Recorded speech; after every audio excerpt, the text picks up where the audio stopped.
Hello there, out there in focus of Liberia land. Today, a lot of the crew are not with me, but there's so many things that we can always talk about, and right? And I'm going to invite all of you out there to join me today and to talk about the economic outlook of Liberia, the economic outlook of Africa. What are we looking at when we look at the things we see today? You know, we've been, this has been a question that we've asked ourselves. We've asked our leaders, what are the best ways to get ourselves, to extricate ourselves from the tentacles of poverty, ignorance, and disease. So let's begin to talk about this. I've invited a few people, and when they do come on, we will add them to the list. But in the meantime, let's you and I explore where we can actually focus, and not just rhetoric. We've heard these things before, but why? We ever wondered why we have not been successful in emancipating ourselves? Is it a weakness on our part? Is it an inherent inability of the African? Definitely not. So then what is it? Is it a global plan to subjugate the African to to this exploits of poverty? No, it is not. Can we agree that other countries have gotten themselves out of this situation? So then there must be something that can be done. And where are we being stopped? What is holding us back? Okay, so let's look at a few things that we can do. It is complicated, but there's a few things that we can do. You know, it's multifaceted, and there are several stakeholders in governments, local communities, international organizations. But let's begin to look at some of the main features that we must focus on to make a change. Now, I like to take Kwame Nkrumah's route first, before anything, and that is invest in education.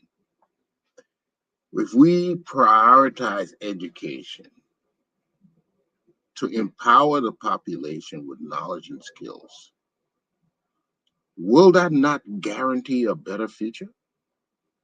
Just think about it. You've trained a bunch of people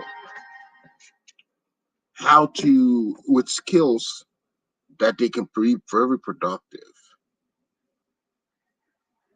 They will go out and not wait for a job from from the government to sit in the office, but they will go out and try to use their hands to make a business by themselves. You see, mankind has always been able to find a way to sustain themselves. Before we had offices and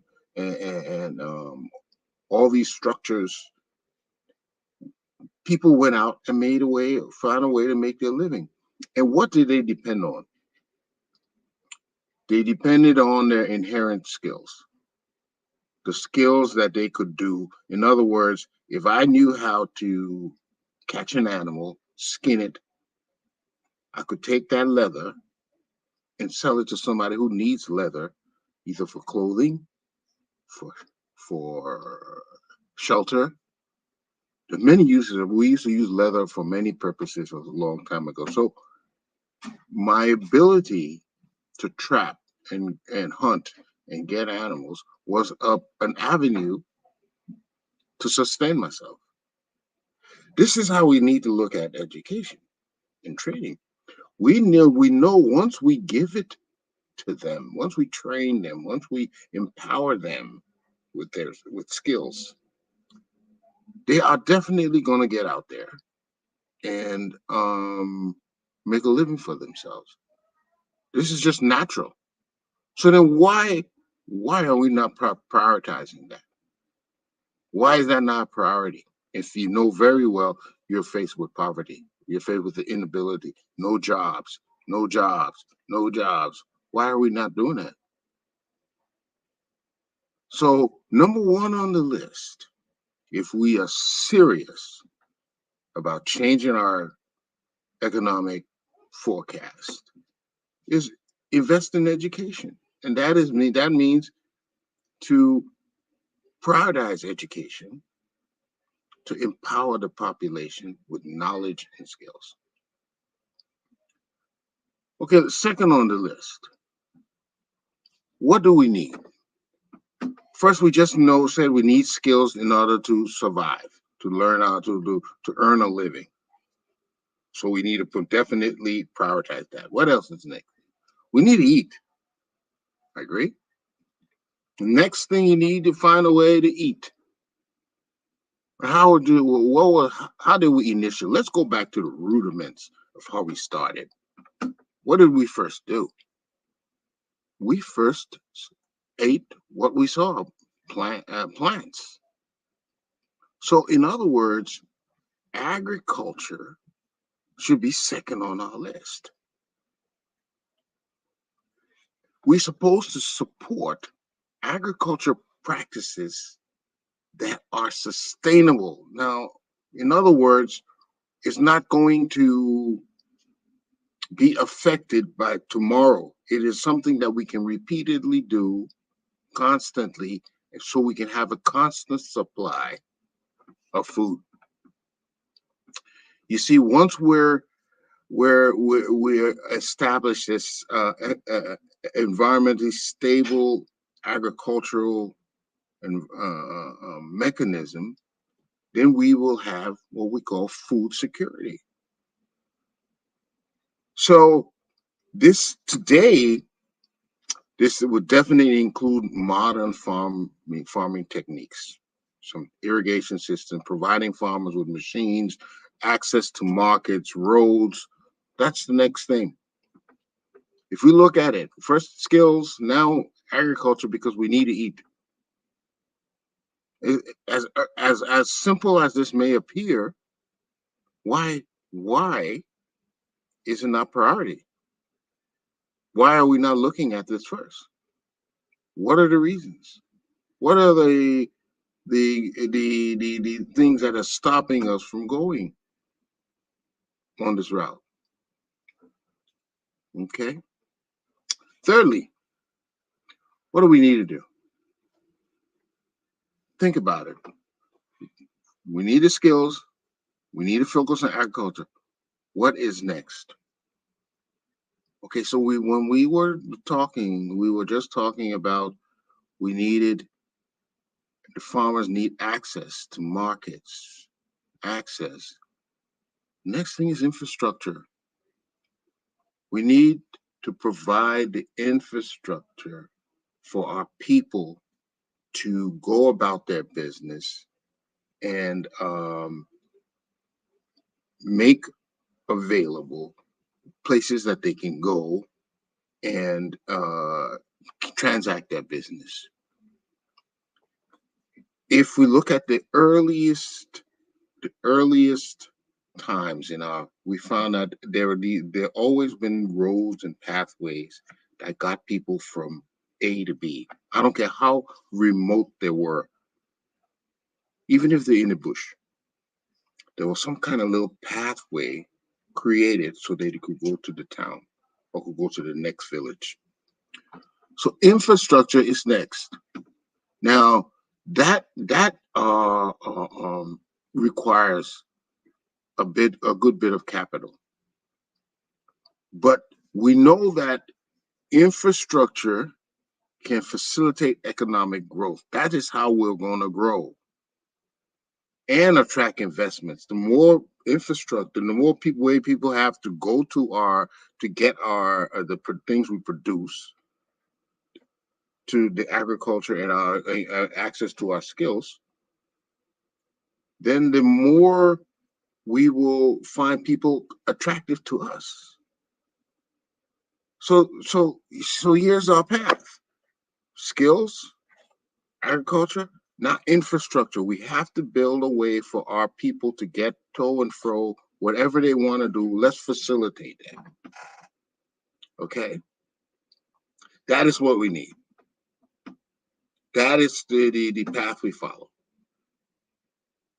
So what comes next? Let's think about it. After we get these three lined up in priority, what do we need next? Definitely, if we look at history, what happened when one person was living in village A, and from living in village B? Okay, they live in two places apart. This man is growing food. Okay, he has a little farm that he's found. He's managed to learn how to cultivate a crop, and he's growing it very well. He's found a good area, plenty of water, plenty fertile land, and he's growing food. This man in this other area where he found himself doesn't have the advantage of that fertile land. But what he has learned how to trap and hunt. So he has skins, he has meat, he has other things. But these two villages are far apart. They're not near each other. So what is required? They have to exchange, but they're so far away. So what this created, one somebody said, you know what? Since these people are far away, I will be right between them, and I will take the produce from the agriculture, the farmer, and take it to the hunter and sell it to him. And I'll take the hunter groups and take it to the farmer and sell it to him. So the next thing, what is that called? That is known as entrepreneurship.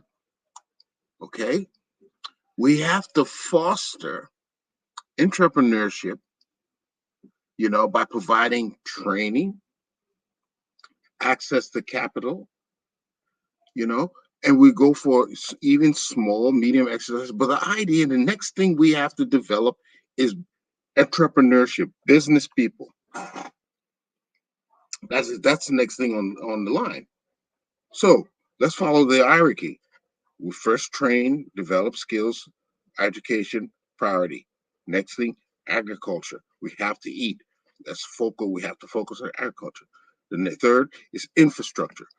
In other words, for people to get around to do the things that they have to do with the skills and the whatnot they have, we have to find infrastructure to connect them to these places, to people.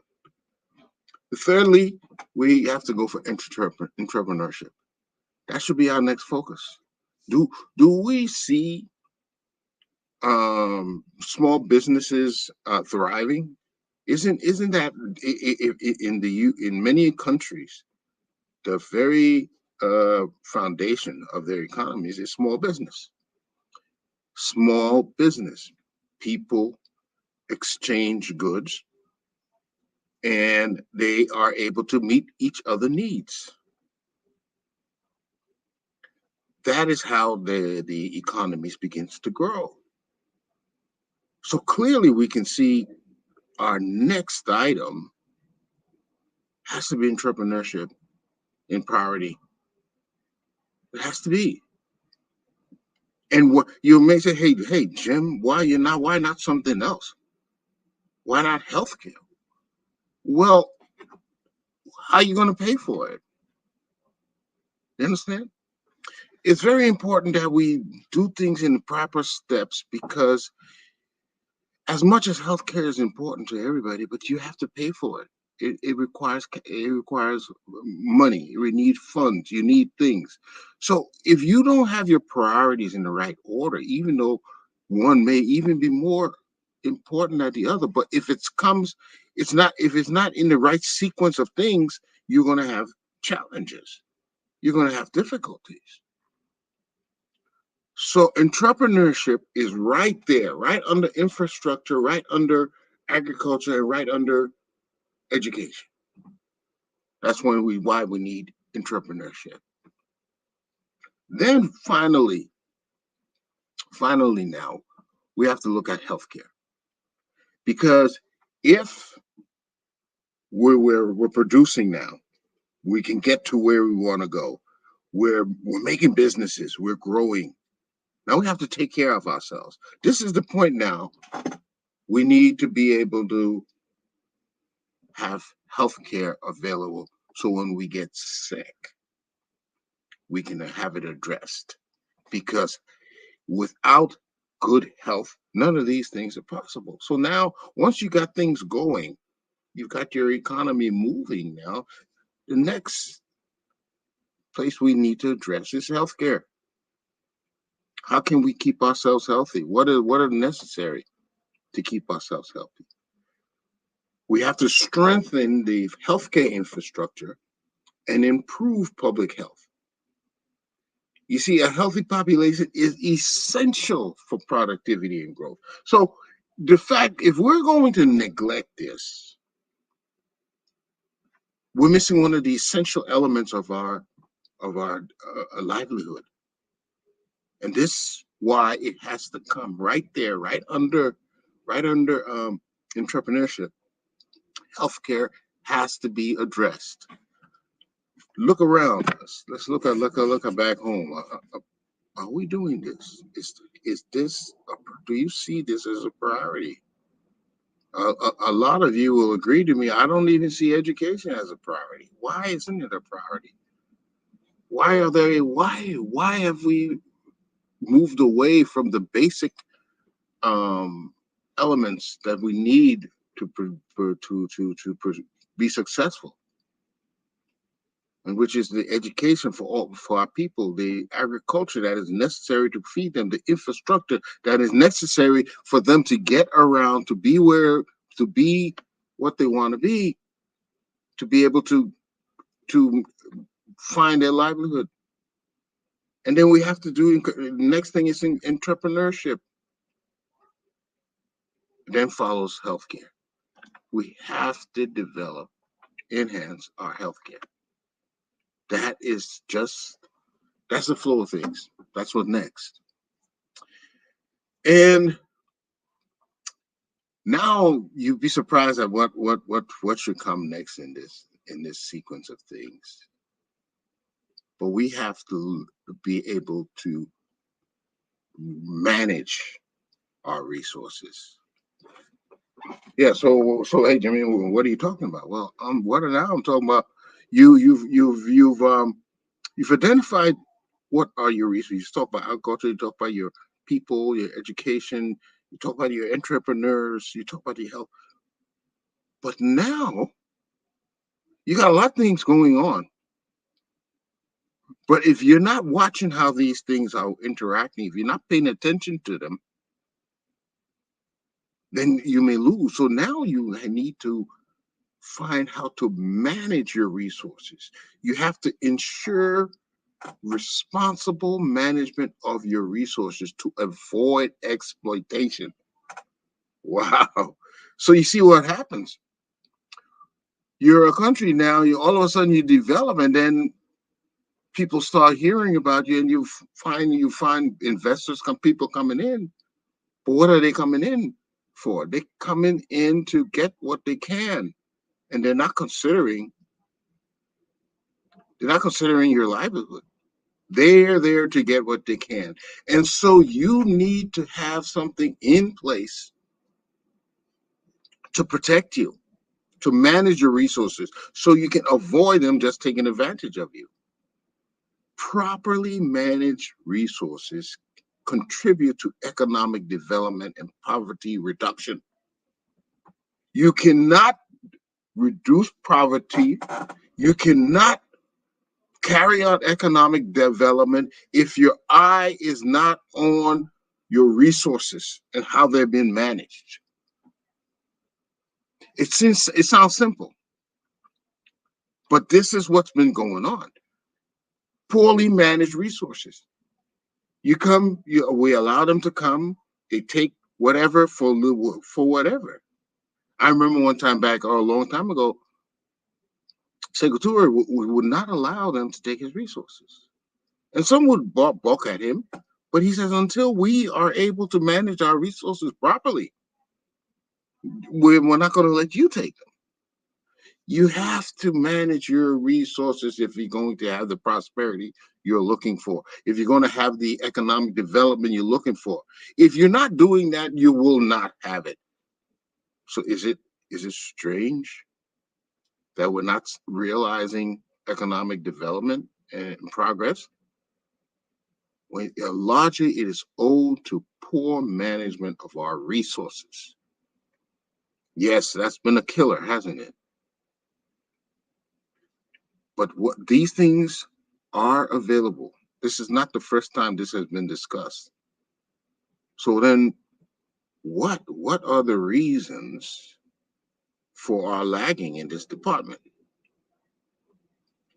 Is it selfishness?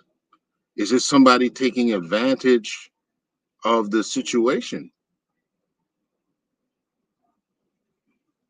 There are many reasons that you can come up and think of it, but definitely we know that this is a problem. So what do you think comes next? We have to manage our resources. We have to keep our eye on the ball, or we will be exploited.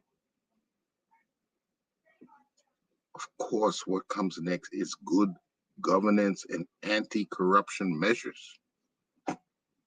We have to make sure that whoever or whatever is responsible to manage resources are doing it the right way. Because if they're not doing it the right, we're back to square one. We're back to